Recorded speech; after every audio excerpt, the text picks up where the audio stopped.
Hello दोस्तों, अस्सलामुअलैकुम वरहमतुल्लाह। आज फिर एक नए वीडियो के साथ आपके सामने हाजिर हुए हैं। आप लोगों से यही गुजारिश है कि अगर आप इस तकरीर को गौर से समाअत करेंगे, गौर से सुनेंगे तो इंशाअल्लाह ताला ज़रूर आपकी ज़िंदगी बदल जाएगी। क्योंकि टाइटल में लिखा हुआ है कि इनकी तकरीर सुनकर बड़े बड़े उलमा इकराम हैरान हैं।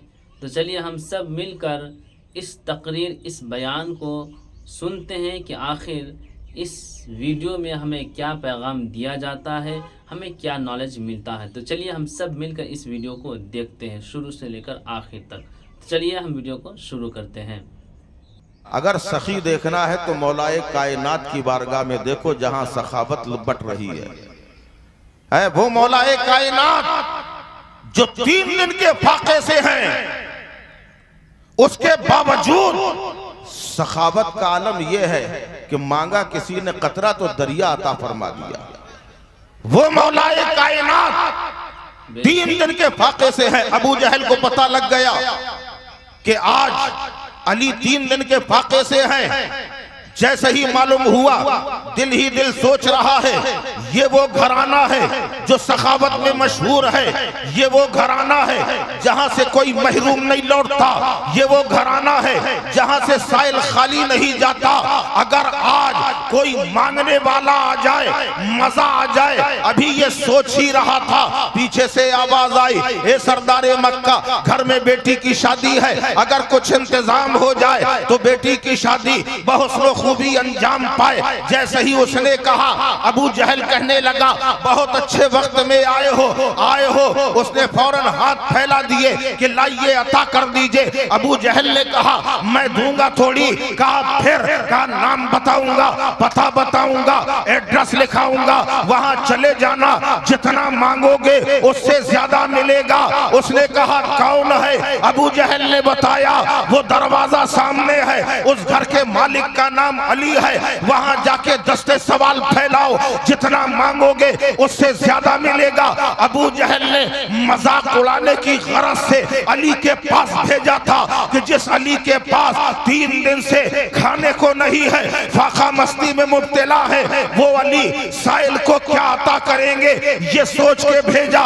जाने वाला जा रहा है, इधर अबू जहल ने बुलाना शुरू किया। अबू जहल ने बुलाया, उतबा तुम भी आओ, शैबा तुम भी आओ, अबू लहब तुम भी आओ। अपने जैसे काफिरों को इकट्ठा कर लिया कि जब अली के दरवाजे से साइल वापस आएगा हमें मजाक उड़ाने का मौका मिलेगा, ये ख्याल करके सबको इकट्ठा किया। यहाँ साइल ने जाकर मौला अली का दरवाजा बजाया। जैसे ही दरवाजा बजाया, अंदर से मौला कायनात बाहर आए। जैसे ही अली का चेहरा देखा, वो साइल दुआएं देने लगा, ए अली तुम सलामत रहो, तुम्हारे बच्चे सलामत रहे, तुम्हारा कारोबार सलामत रहे, तुम्हारी जमीनों जायदाद सलामत रहे।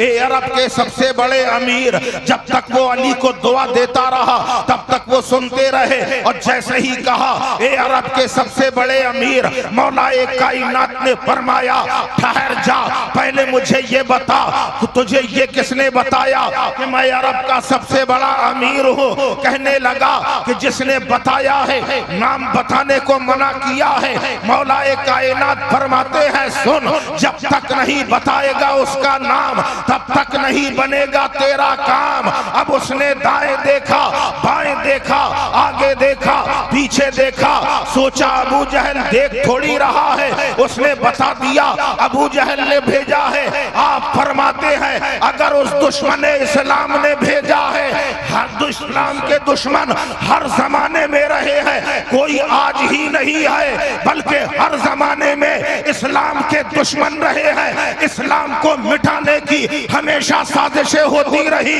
मगर इस्लाम वो दरख्त है, इसे जितना काटा जाता है उतना फलता जाता है। जब आज तक नहीं मिटा है तो जमाना खिलाफ हो जाए। याद रखो ये वो इस्लाम है जिसे अल्लाह ने कहा है इन्ना दीना इंदल्लाहिल इस्लाम, अल्लाह का पसंदीदा मजहब मजहब इस्लाम है। जब तक शान खुदा है, जब तक ज़ाते मुस्तफा है, तब तक न इस्लाम मिटा है न सुबह कयामत तक मिटेगा। इस्लाम जिंदा है, जिंदा। ये वो मजहब इस्लाम है जिसमें हजरत आदम की आदमीयत है, जिसमें हजरत नूह की नजाबत है, जिसमें इब्राहिम की खुल्लत है, जिसमें इस्माइल का ईसार है, जिसमें मूसा का जलाल है, जिसमें ईसा का कमाल है और जिसमें रसूल पाक के नवासों की कुर्बानियां है। वो मजहब जिसे 22,000 का लश्कर न मिटा सका, वो मजहब जिंदा है, जिंदा ही रहेगा। अभी मैं वापस पलट के यही आऊंगा। मैं मौलाए कायनात की बात कर रहा था। याद रखना, मौलाए कायनात की बारगाह में जब वो पहुंचा, उसने बता दिया अबू जहल ने भेजा। मौलाए कायनात फरमाते हैं अगर उस दुश्मन इस्लाम ने भेजा है तो जरूर दूंगा, और इतना दूंगा तेरी हाजत भी पूरी हो जाएगी, आदत भी पूरी हो जाएगी। उसने कहा हजरत अली से जाइए, फिर जल्दी से अंदर जाइए। मौलाए कायनात ने कहा अंदर क्यों जाऊं? कहा जब अंदर जाएंगे तभी तो कुछ बाहर लाएंगे। आपने फरमाया मैं अली हूं, अली, मुझे अंदर बाहर आने जाने की जरूरत नहीं है, जो देना होगा यहीं खड़े खड़े दूंगा। उसने कहा हुजूर अता कीजिए, हाथ बढ़ा दिए। मौलाए कायनात इरशाद फरमाते हैं याद रख जो मैं दूंगा वो तुझे दिखेगा नहीं। आप लोग को समझ में आ रहा है कि नहीं आ रहा है? तो थोड़ा सा बोलते रहिए, तब तो हमें मालूम होगा समझ में आ रहा है। और आगे आ जाइए, खाली जगह है, जगह देखिए कितनी खाली। आप इतनी दूर क्यों बैठे हैं? करीब आइए और करीब आ जाइए, इतना शर्माया मत कीजिए। माशाअल्लाह आपसे बेहतर तो समात हमारी मां बहनों की है, अभी तक वैसे ही मजमा है। मौलाए कायनात रज़ी अल्लाह ताला अन्हु ने इरशाद फरमाया याद रख जो मैं तुझे दूंगा वो दिखेगा नहीं। क्या हुजूर रहेगा? तो कहा हाँ बिल्कुल रहेगा। का क्या देने वाले हैं? आपने फरमाया मैं तुम्हारे हाथों में छू कर दूंगा। छू समझते हैं कि नहीं है? फूक डालना। का मैं तुम्हारे हाथों में छू कर दूंगा, न तुम देखना न रास्ते में किसी को दिखाना, जिसने तुम्हें मेरे पास भेजा सबसे पहले उसी को दिखाना। उसने कहा ठीक है। मौलाए कायनात ने आंखें बंद करी, कुछ पढ़ा, लब हिल रहे हैं, मौलाए कायनात पढ़ रहे हैं। पढ़ने के बाद आपने उसके हाथों में छू कर दिया, फरमाया मुट्ठी बंद कर ले। उसने मुट्ठी बंद कर ली, फरमाया किसी को दिखाना नहीं। अब उसने हाथों को टटोला, यार कुछ है तो है नहीं, खाली छुई तो है, खाली छुई तो है। मसल मसल के देखा कुछ है का नहीं है, चल दिया। अकीदा था कि दिया है तो कुछ होगा, तो चल दिया, आगे बढ़ गया। दूर अबू जहल ने दूर से देखा, कहने लगा कुछ मिला? साहिल ने कहा हां मिला। अकीदत की बुनियाद पे कह दिया हां मिला। इतना कहना था कि ऐसा लगा कि कुछ हाथ में आ गया।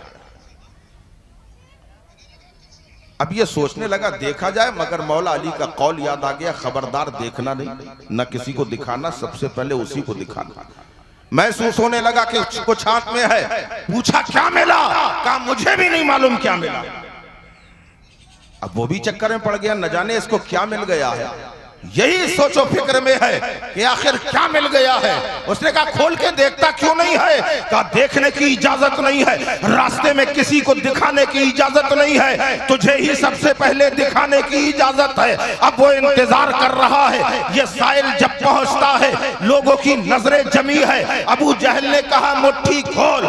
जैसे ही मुट्ठी को खोला है, एक नायाब मोती जगमगा रहा है। अबू जहल ने हैरानी के आलम में सवाल किया दिया, ये बता तुझे कहां से मिला है? कहा अली ने ही दिया है। कहा कहां से लाके दिया है? मैंने अपनी जिंदगी में तमाम खजाने देखे हैं, बड़े बड़े खजाने देखे हैं, मगर ऐसा नायाब गौहर मैंने अपनी जिंदगी में नहीं देखा। ये बता अली ने कहां से लाके दिया है? खेत से लाके दिया, खलियान से लाके दिया, जमीन से लाके दिया, मकान से लाके दिया, या दुकान से लाके दिया? उस शायर ने कहा सुन, जहां तक मेरे देखने का सवाल है तो ना अली ने जमीन से लाके दिया, ना मकान से लाके दिया, ना खेत से लाके दिया, ना खलियान से लाके दिया, ना दुकान से लाके दिया, बल्कि खुदा की कसम हैदर कर्रार ने ये मोती मुझे अपनी जबान से अता किया। अल्लाह अकबर। जब मुस्तफ़ा के गुलामों का ये हाल है तो इख्तियारे मुस्तफ़ा का आलम क्या होगा।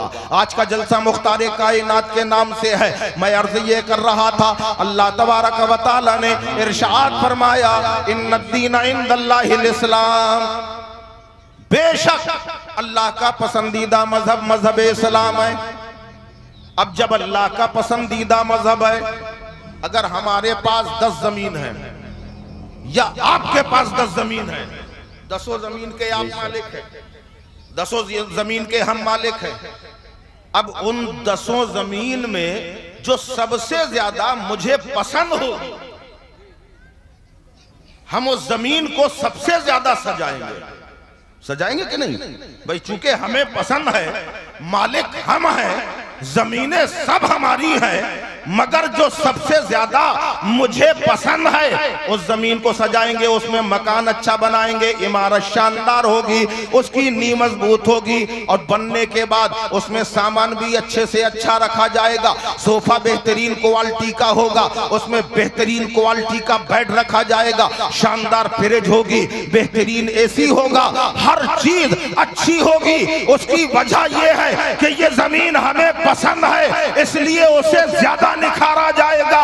रब ने फरमाया इन्नद्दीना इंदल्लाहिल इस्लाम, मेरा पसंदीदा मजहब मजहब इस्लाम है, मजहब इस्लाम है। ये वही मजहब इस्लाम है, कोई नया मजहब नहीं है। हजरत आदम ने इसी मजहब इस्लाम की इशाअत की है, हजरत नूह ने इसी मजहब इस्लाम को सींचा है, हजरत जकरिया ने अपनी कुर्बानी इसी इस्लाम के लिए दी है, हजरत इब्राहिम ने अपना ईसार इसी इस्लाम में पेश किया है, हजरत इस्माइल ने अपनी जान इसी पे कुर्बान करने के लिए रजामंदी का इजहार किया है। यही वो मजहब इस्लाम है जिसमें हजरत मूसा ने अपना जलाल निसार किया है। यही वो मजहब इस्लाम है जिसमें हजरत ईसा के मोजज़ात है, और यही वो मजहब इस्लाम है जिसमें रसूल कायनात का पत्थरों से लहू लहान होना मैदान ताइफ में शामिल है। यही वो मजहब इस्लाम है जिसमें सिद्दीक की सदाकत है। यही वो मजहब इस्लाम है जिसमें फारूक की अदालत है। यही मजहब इस्लाम है जिसमें उस्मान की सखावत है। यही वो मजहब इस्लाम है जिसमें अली की शुजाअत है। यही वो मजहब इस्लाम है इमाम हसन की कनाअत है। यही वो मजहब इस्लाम है जिसमें हुसैन की शहादत है। यही वो मजहब इस्लाम है जिसमें गौसे आजम की गौसियत है। यही मजहब इस्लाम है जिसमें ख्वाजा की ख्वाजगियत है। यही वो मजहब इस्लाम है कि बरेली के मुजद्दिद की मुजद्दिदियत है।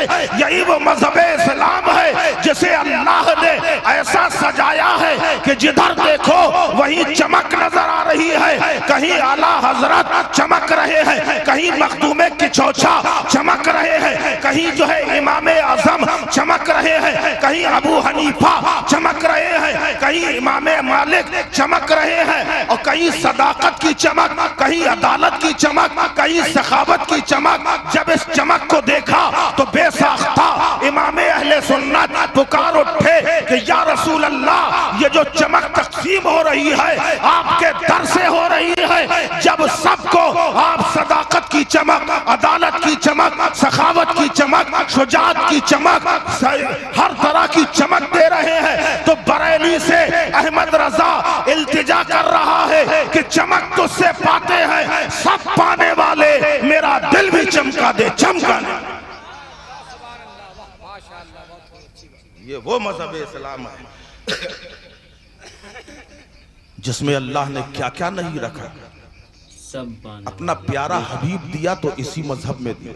वाह वाह सुभान अल्लाह। वो महबूब जो अपनी उम्मत के लिए रातों को रोया, यही वो मजहब इस्लाम है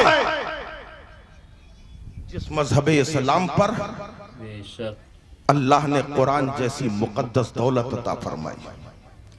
आज आप देख रहे हैं ये हाफिज कुरान है, आज इनका मनसब बढ़ गया, इनकी इज्जत व तकरीम में इजाफा हो गया। अब ये आप जैसे नहीं हैं, इनके असातिज़ा की कुर्बानी और इनकी मेहनत ने इन्हें आज मुमताज कर दिया है। कल तक ये कहीं भी रहते थे, लेकिन अब ये आपके आगे मुसल्ले में होंगे, आप पीछे होंगे। मनसब बढ़ गया, मकाम बढ़ गया। इनके वालिदैन कितने खुशनसीब हैं कि जन्नत में जिनके सरों पे ताज रखा जाएगा। हैरानी के आलम में फरिश्ते पूछेंगे, मौला ये कौन है? अल्लाह फरमाएगा ये वो हैं जिन्होंने अपनी ममता को कुर्बान करके बच्चों को दरसगाह में भेजकर हाफिज कुरान बनाया था। और एक बात बताएं, ये वो हाफिज कुरान है कि रोजे अजल में जिसके जिसके सीने में रसूल पाक सल्लल्लाहु अलैहि वसल्लम ने अपना दस्ते मुबारक रखा, दुनिया में वो हाफिज कुरान बने। ये मामूली बात है कि अल्लाह के हबीब अलैहिस्सलातु वस्सलाम का दस्ते मुबारक जिसके सीने में आ गया वो हाफिज कुरान बन गया। कुरान कितने लोग हिफ्ज करते हैं? सुन्नी भी करते हैं, देवबंदी भी करते हैं, अहले तशा भी कोशिश करते हैं, कई लोग करते रहते हैं, मगर कुरान की रूहानियत, कुरान की नूरानियत हर दिल में नहीं उतरती, हर दिल में नहीं उतरती। जिसके दिल में मोहब्बते पंजतन पाक होती है उसी के दिल में कुरान की रूहानियत उतरती। ये बहुत खास बात बता रहे हैं आपको। कुरान की रूहानियत हर हाफिज के अंदर नहीं आती, बल्कि उस हाफिज के दिल में उतरती है जिसके दिल में पंजतन पाक की मोहब्बत हो, आले नबी की मोहब्बत हो। क्योंकि अल्लाह के नबी सल्लल्लाहु अलैहि वसल्लम ने इरशाद फरमाया, मैं तुम्हारे नजदीक दो भारी चीजें छोड़ के जा रहा हूं, एक कुरान और एक अपनी इतरत, एक अपनी आल। दोनों को दोस्त बनाया, दोनों को साथी बनाया।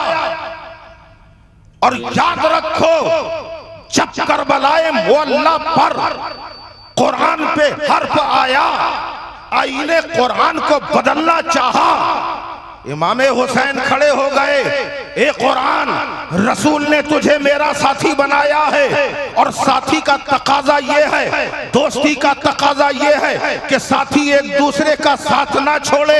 अगर आज तुझे मिटाने की साजिश हो रही है तो हुसैन तेरा साथ ना छोड़ेगा, अपना कुनबा कुर्बान कर देगा, मगर तेरे तहफ्फुज़ को सलामत रखेगा।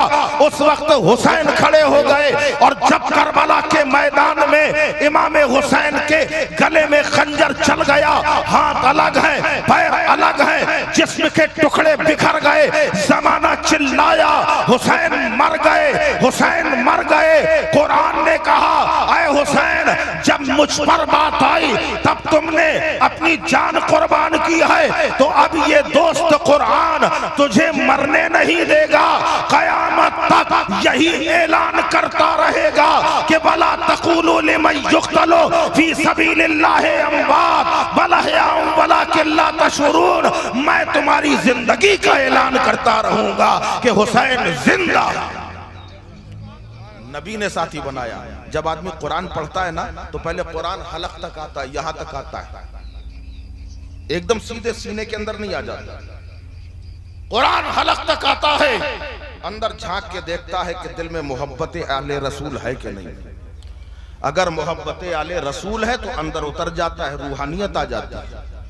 और अहले बैत की मोहब्बत नहीं है तो कुरान तो याद हो जाएगा मगर कुरान की रूहानियत नहीं मिलेगी। ये वो हाफिज कुरान है जब आपका बच्चा घर में होता है, रात को सो रहा होता है, तो सोते सोते उसके लबों पे आवाज आती है, नींद में बड़बड़ाते हैं लोग, कोई गाली देता है, कोई माँ को याद करता है, कोई बाप को पुकारता है, कोई दोस्तों को आवाज लगाता है। मगर ये हाफिज़े कुरान जब रात में सोते हैं और उसके बाद अगर इनकी नींद न भी खुले तो नींद में भी कभी आवाज आती है तो यासीन वल कुरानिल हकीम की आवाज आती है, अल्हम्दुलिल्लाह रब्बिल आलमीन की आवाज आती है। अल्लाह अल्लाह कुरान की आयतें, सोने में भी कुरान की आयतें इनकी जबान में हुआ करती हैं। अल्लाहु अकबर। इससे अंदाजा होता है कि ये कुरान अगर दिल में उतर जाता है तो जबान से भी जारी हो जाता है, और जब जबान से जारी हो जाता है तो इस्लाह का पैगाम बन जाता है। आज का ये जलसा मुख्तारे कायनात, मुख्तारे दो आलम कॉन्फ्रेंस से है, और जलसा दस्तार बंदी आपने देखा। अभी एक रूह परवर मंजर, इनके सरों पे दस्तार बांधी गई। दस्तार देखी ना, ये जो साफा बंधा है इसी को दस्तार कहा जाता है। आपको मालूम है इसका कोई सबूत है आपके पास? इतने बड़े बड़े उलमा बैठे हैं, इन्होंने दस्तार तो करा दी, ये दस्तार बंदी का कोई सबूत? जहां तक मेरी नजर का सवाल है, एक रिसाला निकला करता था जिसका नाम है कारी। उससे पहले ये दस्तार का सिलसिला नहीं है। सिलसिले चिश्तिया में हुजूर महबूब इलाही रहमतुल्लाह ताला अलैह ने जब कदूरी मुकम्मल की, उनके उस्ताद हजरत अलाउद्दीन उसूली रहमतुल्लाह अलैह जिन्होंने कदूरी मुकम्मल कराई थी, उन्होंने फरमाया कि बेटा निजामुद्दीन, आज तुमने ये किताब मुकम्मल कर ली है, मैं चाहता हूं एक कपड़ा ले आओ तो तुम्हारे सर पे बांध दिया जाए। इससे पहले ये कोई मिसाल नहीं। हाँ, खिरक़े खिलाफत और दस्तार वो अलग चीज है, मगर मदारिस के अंदर यही पहली बात है जो मेरी नजर से गुजरी। हजरत अलाउद्दीन उसूली रहमतुल्लाह अलैह ने इरशाद फरमाया, ऐ निजामुद्दीन, आज तुमने कदूरी मुकम्मल की है तो मैं ये चाहता हूं थोड़ा तबर्रुक का एहतमाम हो जाए। उन्होंने कहा ठीक है हजरत। घर पहुंचे, अपनी माँ से कहा, अम्मा हमारे उस्ताद ने कहा कुछ शीरीनी वगैरह हो तो उसमें फातिहा हो जाए। तो माँ ने कहा बेटा शीरीनी तो ले जाओ, लेकिन एक कपड़ा भी ले जाओ। और वो कपड़ा ऐसा है, मेरे दिल में तमन्ना थी कि जब मेरा बेटा कोई किताब मुकम्मल करेगा तो मैं वो कपड़ा उसके सर पे बंधवाऊंगी। और वो कपड़ा कोई ऐसा वैसा नहीं, बाजार से खरीदा नहीं, बल्कि मैंने अपने हाथों से तैयार किया, बावजू तैयार किया। जब मैं वजू से होती थी, कुरान पढ़ती जाती थी और उस कपड़े को तैयार करती थी। मेरी ख्वाहिश है वो कपड़ा तुम्हारे सर पे बंधे। सोचो जरा वो माए कैसी हुआ करती थी। वही दिल्ली की सरजमीन है, एक बच्चा पैदा हुआ, उस बच्चे की टाइमिंग है कि जोहर से लेके असर तक रोता है। चाहे जितनी दवा करो, चाहे जितना इलाज करो, मगर उसका रोना बंद नहीं होता। जब ये सिलसिला होता रहा, डॉक्टर इलाज करके थक गए, हकीमों ने इलाज किया, थक गए, माँ बाप परेशान हो गए, लोरियां देते रहे, मगर बच्चा जोहर और असर के दरमियान बराबर रोता रहा। आखिर एक मजदूब कामिल का गुजर वहां से हुआ, एक फकीर दरवाजे से निकला, बच्चा रो रहा है। बच्चे को रोता देखकर पूछा, ये बच्चे को रुला क्यों रहे हो? कहा हम रुला नहीं रहे, हम तो हर तरह का आराम दे रहे हैं। ये बच्चा पूरा दिन खामोश रहता है, मगर जोहर के बाद ये रोना शुरू कर देता है। उस फकीर ने कहा क्या मैं उस बच्चे को देख सकता हूँ? कहा हाँ हाँ बिल्कुल देख सकते हैं। वो फकीर बच्चे को देखता है, गोद में लेता है। लोगों से कहा क्या तुम्हारे घर में कोई अलग कमरा है? लोगों ने कहा हाँ अलग कमरा है। कहा उस कमरे में मैं जाना चाहता हूँ, ये बच्चा मेरे साथ जाएगा। माँ चुप करा रही है, नहीं चुप हुआ। बाप ने दिलासा दिया, नहीं चुप हुआ। भाई बहन पुकार रहे हैं, बच्चा चुप नहीं हुआ। अब फकीर ने गोद में लिया, कमरे के अंदर गया, दरवाजा बंद कर लिया। थोड़ी देर हुई थी, अचानक रोने की आवाज बंद हो गई। कुछ देर वो शख्स, वो फकीर अंदर रहा, बच्चे को साथ में रखे रहा। दरवाजा खोला, बच्चा हाथ में दे दिया, कहा बात क्या है, ये रोता क्यों है? कहा तुमने समझा नहीं, जब ये बच्चा अपने माँ के पेट में था तो माँ ज़ोहर के बाद कुरान की तिलावत करती थी, तो बच्चे के लिए कुरान की तिलावत लोरी बन गई थी। और जब आज ज़ोहर के वक्त लोरी नहीं मिल रही है, कुरान नहीं पढ़ा जा रहा है, इसलिए बच्चा रो रहा है। अरे ये कोई और बच्चा नहीं है, बल्कि यही बच्चा आगे जाके बू अली शाह कलंदर के नाम से जगमगा रहा है, जो हाफिज कुरान भी है। जब माएँ अपने बच्चों को कुरान की तिलावत करती हैं, गोद में हो या पेट में हो, तो बच्चों पे उसके असरात जरूर आया करते हैं। सरकार गौसे आजम रदी अल्लाह ताला अन्हु के बारे में सुना है, 17 पारों के हाफिज कुरान पैदा हुए, क्योंकि माँ ने 17 पारे जिस वक्त पढ़े हैं वो गौसे पाक को याद हो गए हैं। तो ये कुरान आसान नहीं है, मगर जब रब का करम हो जाए और रब के प्यारों की अता हो जाए तो यही वो कुरान है कि चंद लम्हों के अंदर भी सीने में आ जाया करता है। हजरत शेख मुजद्दिद अल-फसानी रहमतुल्लाह अलैह, बहुत ऊंचा नाम है आपका, अपने वक्त के मुजद्दिद है। हजरत मुजद्दिद अल-फसानी रहमतुल्लाह अलैह का एक मुरीद था, बड़ा चहीता था।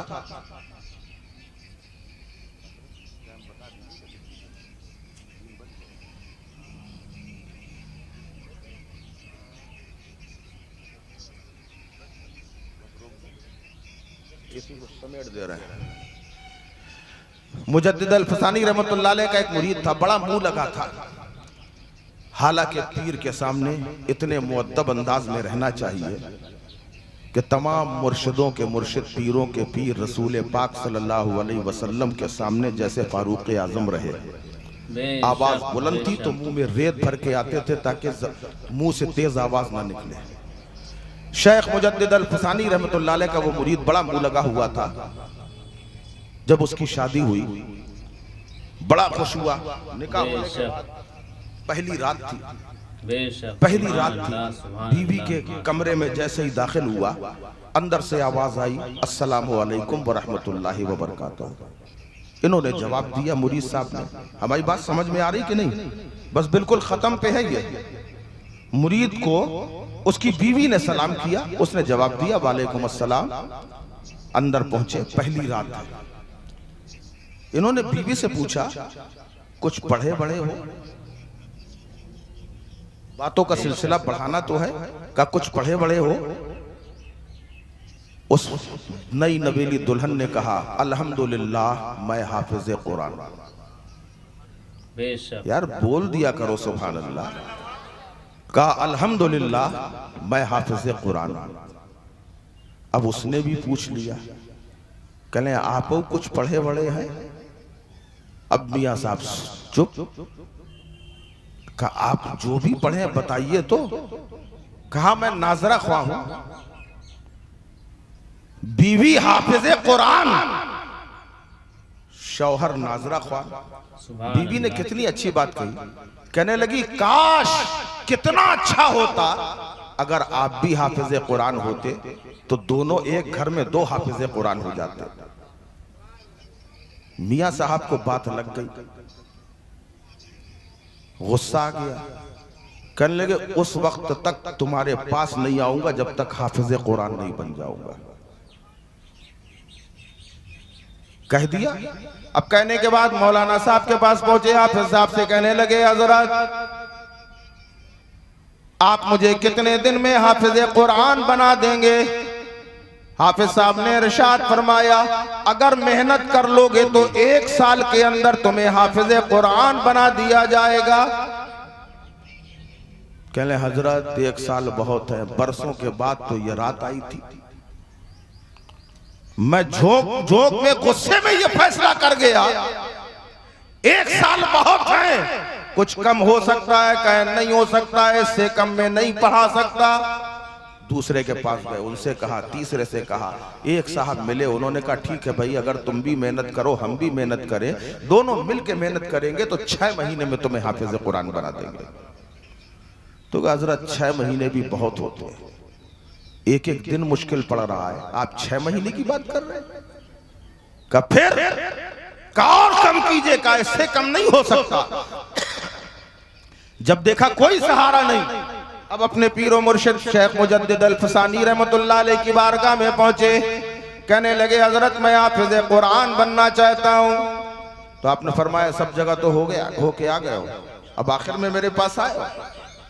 का हुजूर जब कहीं काम ना बने तब पीर के पास बन जाता है। मैं हाफिज कुरान बनना चाहता हूँ, आप कितने दिन में हाफिज कुरान बना देंगे? आपने इरशाद फरमाया तुम भी मेहनत करो मैं भी मेहनत करूँ, दोनों मिलकर मेहनत करेंगे तो तुम्हें 3 महीने में हाफिज बना दूंगा।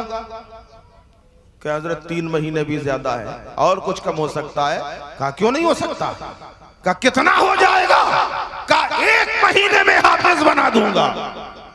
कहने लगे सरकार अभी 1 महीना भी बहुत है, और कम करिए। आपने फरमाया कितना चाहता है?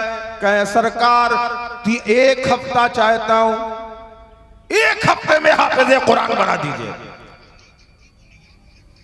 आपने फरमाया जब 1 हफ्ते की बात कर रहा है तो फिर 1 हफ्ता क्यों, 1 ही दिन में क्यों ना बना दूं?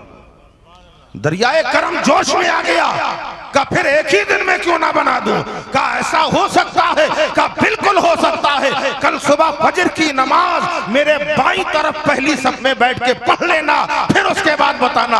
अब सारी रात उसने गुजार दी, इंतजार कर रहा है कि कैसे रात कट जाए। सारी रात जागता रहा, टहलता रहा कि मुझे हाफिज कुरान बनना है। सुबह का वक्त होता है, मुअज्जिन से पहले मस्जिद में दाखिल हो जाता है, मुअज्जिन बाद में आ रहा है, मुरीद पहले दाखिल हो चुका है, पहली सफ में बाईं जानिब बैठ गया और उसके बाद मुअज्जिन ने अजान पुकारी, सुन्नतें अदा की गई। मुजद्दिद अल-फसानी ने नमाज पढ़ाई है और नमाज पढ़ाने के बाद जब आपने दाहिनी तरफ सलाम फेरा है तो मुअर्रिख फरमाते हैं जितने लोग पहली सफ में दाईं तरफ थे सब आलिमे दीन बन गए, अब बाईं तरफ फेरा है तो जितने थे सब हाफिज कुरान बना। अल्लाह के वलियों की शान बहुत आला है। अल्लाह का करम हो जाए, ये दौलत हर किसी को नहीं मिलती, जिसका इंतखाब अल्लाह कर दे ये बड़े नसीब वाले हैं। अल्लाह तबारक व तआला से दुआ है कि परवरदिगार आलम इनको दीन का बेहतर सिपाही बनाए और इनसे दीन की खिदमत ज्यादा से ज्यादा ले और इनके जरिए से इनके वालिदैन और इनके असातिज़ा कराम के मरातिब भी परवरदिगार आलम बुलंद फरमाए। यही वो दीन है कि जिसकी अजमतों को ज़माना सलाम करता है, मलाइक सलाम करते हैं, हूरे सलामी पेश करती हैं। और क्यों ना हो, क्योंकि इस दीन में ऐसे ऐसे अल्लाह के नबी मौजूद है और बिलखुसूस महबूब खुदा सल्लल्लाहु अलैहि वसल्लम तशरीफ लाए जिसमें उनकी कुर्बानियाँ शामिल हैं। ये वो दीन है कि जो ना कल मिटा था ना आज मिटा है न सुबह क़यामत तक मिटेगा, क्योंकि इस दीन को अल्लाह ने पसंद किया है। इन्नद्दीन इंदल्लाहिल इस्लाम, बेशक अल्लाह का पसंदीदा मजहब यही मजहब इस्लाम है। अल्लाह ताला हमें मजबूती से इस पे कायम और दायम फरमाए और इस्लाम मजहब इस्लाम के उसूलों पे अमल करने की तौफीक अता फरमाए। वमा अलैना इल्लल बलागुल मुबीन। अस्सलाम वालेकुम। आप हजरात से गुजारिश है कि जो लोग देना चाहें वो कुछ न कुछ देते रहें। हमारी माँ बहनों से भी गुजारिश है कि आप भी अपनी तरफ से ताउन कीजिए, क्योंकि आप याद रखिए हजरत सैयदा राबिया बसरी रहमतुल्लाह ताला अलैह की तारीख बताती है कि आप वो हैं कि आप अपने घर में खाने पे बैठी थी, बाहर से खाली ये सदा दी गई है कि अल्लाह के नाम पे कुछ दे दो। हजरत राबिया बसरी ने पूरा घर का घर लुटा दिया, अपने सारे कपड़े दे दिए। आप भी आते जाए और माँ बहनों से गुजारिश है एक बच्चा कोई यहाँ खड़ा हो जाए, जो भी आपसे बनता है आप भी ताउन करते जाए। मोहम्मद हैदरुल साहब जिन्होंने 1100 रुपए पेश किए, अल्लाह ताला इनको 11वीं वाले सरकार गौसे आजम का खास फैजान अता फरमाए, इनके उम्र में बरकतें अता फरमाए। आप ये न सोचिए कि जिसने 1100 दिए हैं खाली हम उसी के लिए दुआ कर रहे हैं। अगर आपने 10 रुपए भी दिए हैं तब भी हम दुआ करते हैं कि अल्लाह ताला आपको दोनों जहान में कामयाबी कामरानी अता फरमाए। मैं अर्ज ये कर रहा था, हजरत राबिया बसरी रहमतुल्लाह ताला अलैह, आपने पूरा घर का सामान दे दिया, उसके बाद भी यही कहा।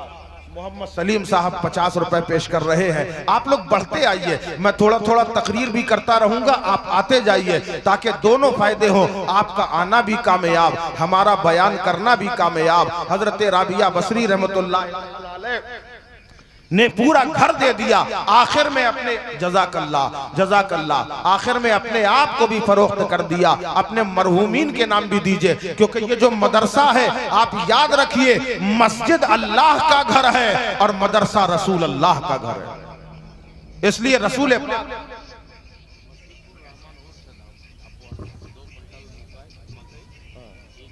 मसीफुर रहमान साहब जिन्होंने 2 कुंटल मकाई और 1 कुंटल धान और 1100 रुपए भी अता किए हैं अपने वालिद मरहूम, सुभान अल्लाह। देखिए, हाँ, अल्लाह ताला सलामत रखे। रखती जाइए, अल्लाह जज़ाए माशाअल्लाह। देखिए, देखा सिद्दीक़ अकबर अल्लाह के नबी सल्लल्लाहु अलैहि वसल्लम ने जिब्रील अमी अलैहिस्सलाम तशरीफ लाए हैं, वो भी बोरे का लिबास पहने हैं, बबूल के कांटे लगे हैं। अल्लाह के हबीब अलैहिस्सलाम ने पूछा, ऐ जिब्रील, ये कैसा लिबास है? तो अल्लाह अकबर, जिब्रील अमी अलैहिस्सलाम अर्ज कर रहे हैं, या रसूल अल्लाह, आज आपके यारे गार सिद्दीक़ अकबर की ये अदा और ये लिबास अल्लाह को इतना पसंद आ गया है कि मलाउल आला में सारे फरिश्तों को अल्लाह ने यही लिबास पहना दिया है। वो ईसार सिद्दीक़ अकबर का है। अगर आप इसमें जो है ताबुन कर रहे हैं तो ईसार सिद्दीक़ अकबर का सदका आपको मिलेगा, फारूक आजम की अदालत का सदका मिलेगा। अल्लाह खुश रखे। देखिए, 10 रुपए ही सही, कतरा कतरा बहम दरिया शवद। हजरत यूसुफ अलैहिस्सलाम को जब मिस्र के बाजार में फरोख्त किया जा रहा, अनाबुल हक साहब जिन्होंने 2 कुंटल मकई अता किया है, अल्लाह ताला मदरसे के सेक्रेटरी हैं, चलिए अल्लाह ताला इनके बरकतें अता फरमाए। मोहम्मद रफीक आलम साहब पोखरिया 50 किलो मकाई इनकी तरफ से है। मोहम्मद हनीफ साहब पोखरिया, इनकी तरफ से भी 50 किलो मकाई है। फातिमा खातून पोखरिया 25 किलो मकाई इनकी जानिब से है। जिसे जो भी देना है यहाँ आके लिखवा भी सकते हैं आप, अगर जरूरी नहीं है कि आपके पास मौके पे मौजूद है।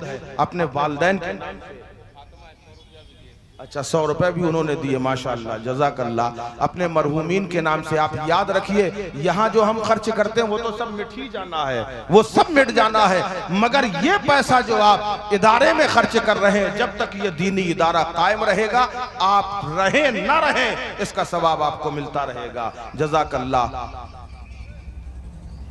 बस आखिरी बात मैं बता दूं, अब ये आपने दे दिया, अब जिसके पास 10 रुपए 20 रुपए हैं वो भी आ जाए, 10-10 रुपए भी लेके आ जाइए, क्योंकि हजरत यूसुफ अलैहिस्सलाम का जब मिस्र में सौदा हो रहा था तो एक ज़ईफा सूत का गोला लेके जा रही थी। लोगों ने पूछा, बुढ़ी अम्मा तुम कहाँ जा रही हो? का तुम्हें मालूम नहीं कि यूसुफ मिस्र के बाजार में यूसुफ का सौदा हो रहा है? तो कहा तुम काहे को जा रही हो, तुम्हारे पास कुछ है भी? कहा ये सूत का गोला है। सूत का गोला समझते हैं आप लोग? सूत का गोला समझते हैं ना? कहा ये सूत का गोला है। कहा इसमें खरीदोगी? कहा, तो कहा यूसुफ के लिए बड़े बड़े खजाने खोल दिए गए हैं और तुम ये सूत का गोला लेके जा रही हो, तुम क्या खरीद पाओगी? उस ज़ईफा का जवाब, उस पे कुर्बान जाओ। कहने लगे ये तो मुझे भी मालूम है कि मैं खरीद नहीं पाऊंगा। माशाअल्लाह, मोहम्मद कैसर साहब ने अपने वालिद मुंशी हिफाजुद्दीन साहब की जानिब से, ये साबिक सेक्रेटरी भी थे, 500 रुपए उनकी जानिब से आया है। अल्लाह ताला उनकी कुर्बानी को कबूल फरमाए और जो भी नजर है इसे कबूल फरमा लीजिए। आप देखो, दुनिया भर में पैसा खर्च करते हैं, मगर इधर पे जो करेंगे उसका जो फायदा मिलेगा आपको मालूम है। जब इनके सरों पे ताज रखा जाएगा तो यही तलबा कहेंगे परवरदिगार इसमें ऐसे ऐसे मुआविन हैं कि परदेश में हम थे, इन्होंने हमारे लिए खाने का इंतजाम किया था, हमारे लिए पीने का इंतजाम किया, हमें कपड़े पहनाए थे, तो अल्लाह ताला इसके सदक़े में बख्श देगा। जज़ाकल्लाह। ये किसकी तरफ से? रायसन खातून की तरफ से, उनके सास ससुर के नाम से। ये पहला 100 रुपये आया जो सास ससुर के नाम से, वरना औरतें सास ससुर के नाम से कभी नहीं देती। माँ बाप के नाम से तो दे देती है, मगर सास ससुर, अल्लाह ऐसे ही सास ससुर सबको अता फरमाए। यकीनन वो बहुत अच्छे थे, तब तो बहू ये पेश कर रही है, अल्लाह ताला कबूल फरमाए। हाँ, तो मैं अर्ज ये कर रहा था, सूद का गोला लेके जा रही, कहा जा रही हो? का यूसुफ को खरीदने, खरीद लोगी इतने में? का ये तो मुझे भी मालूम नहीं खरीद पाऊंगी। का फिर का कल कयामत के मैदान में जब अल्लाह ताला यूसुफ के खरीदारों की फेहरिस्त सुनाएगा उसमें मेरा भी नाम आ जाएगा, बस यही मेरे लिए काफी है। इसलिए मैं आपसे कहता हूं आप बड़ी बड़ी रकमों पे न जाइए। अगर बड़ी रकम है वो पेश कर दीजिए, कुछ नहीं है 10 रुपए 5 रुपए जो है वो ला के रख दीजिए, इंशाअल्लाह वो भी मग़फ़िरत का जरिया बन सकता है। बस ये आखिरी बात है आपसे। नसीम गुरवा 500 रुपए, माशाअल्लाह, जज़ाकल्लाह। आप लोग सोच सोच के आ रहे हैं, एकदम आ जाइए। हाँ बेटा,